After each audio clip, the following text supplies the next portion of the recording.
Imagine coming home to find your front door smashed in.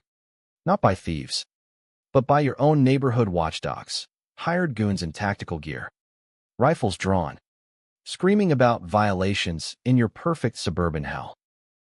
That's what happened to me. Sarah Jenkins. In Whispering Pines, Texas, a gated community where the HOA's rules for harmony felt more like a noose tightening around your neck every day.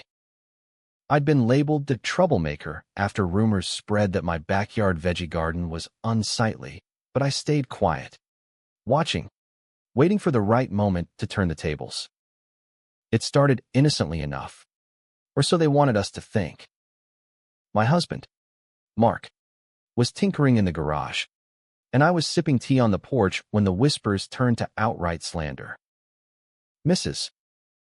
Evelyn Hargrove, the HOA president, plump, perpetually pearl-clutching, with a smile that could curdle milk, had been emailing the whole block about my non-compliant lifestyle. For the good of the community, she'd say in her saccharine newsletters. But really, it was her way of flexing power. One evening, as the sun dipped low, casting long shadows over the identical lawns, a pounding echoed through our house. Not a polite knock, a full-on battering ram assault. The door burst open, wood splintering like cheap IKEA furniture. 3 burly men stormed in, black vests emblazoned with HOA enforcement, rifles at the ready. On the ground, "You're in violation of Covenant 47B, the leader barked, his voice robotic, like he'd memorized it from a bad cop show. Mark froze, his wrench clattering to the floor. I screamed, but inside, my mind raced. This wasn't random. It was Evelyn's escalation from petty fines to outright terror. The rumors had snowballed, whispers that I was harboring illegals because my brothers, ex-Marines Tom and Jake, were visiting. They'd retired from service, but their no-nonsense vibe intimidated Evelyn's fragile ego. As the intruders zip-tied Mark, shoving him face down, my brothers materialized from the back door like shadows, silent, lethal. Tom disarmed the first guy with a throat jab that left him gurgling like a clogged drain. Jake twisted the second's arm with a crack that echoed hilariously against Evelyn's quiet hours rule. The third went down in a heap, his rifle skidding across the floor. What the hell is this? Boys' night at the HOA boot camp, Jake quipped, zip-tying them as sirens wailed in the distance.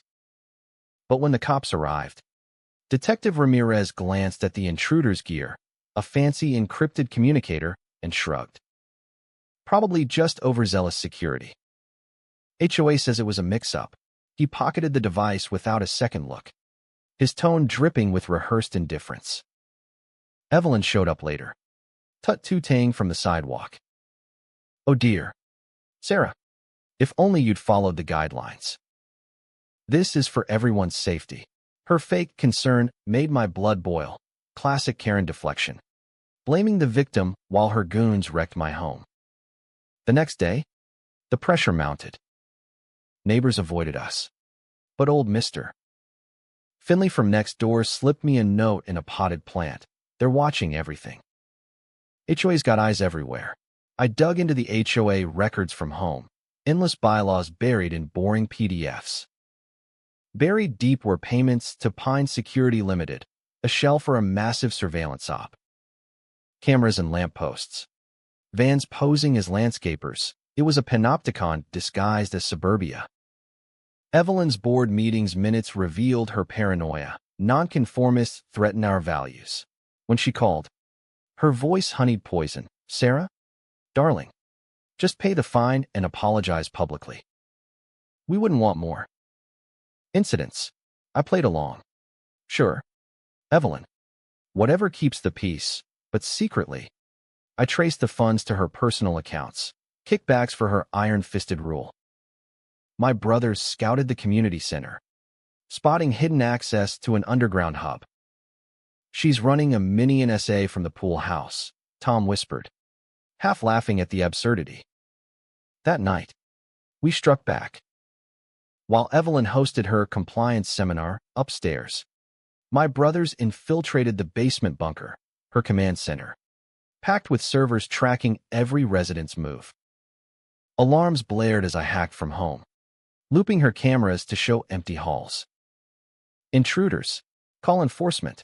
Evelyn shrieked over the intercom, her voice cracking comically as reality hit. Tom and Jake grabbed hard drives proving her embezzlement and illegal surveillance, freeing detained residents' files, including dirt on her own violations, like her secret second garage full of banned RVs. Evelyn burst in, red-faced and huffing. "This is trespassing. I'll sue you into oblivion." But Jake held up a drive. "Says here you've been skimming dues for your Botox fund." "Community values." "Huh," she stammered. "It's administrative fees." Her mask crumbling in a glorious, sweat-drenched panic. Cops, real ones, tipped off anonymously, swarmed in, cuffing her as she wailed about due process.